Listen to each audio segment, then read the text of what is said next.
and welcome back to our channel. So today in this video we are going to discuss about how to use Google Keep for quick note taking. So without wasting much of our time, let's get straight into the video. So to simply use Google Keep, you need to access the Google Keep. You need to simply type in keep.google.com if you are trying for a web access, or you can use the mobile app as well. So here you can simply create a note quickly. Click or tap on take a note, type your text, autosave it, and you are all done. You can also add an optional title to organize better.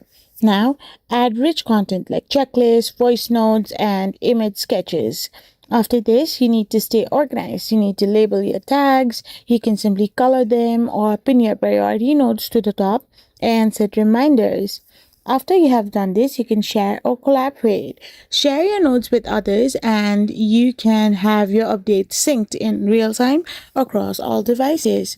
You can find your old notes easily on your page and you're all set. I hope you found this video helpful, so don't forget to hit that subscribe button and do give us a thumbs up.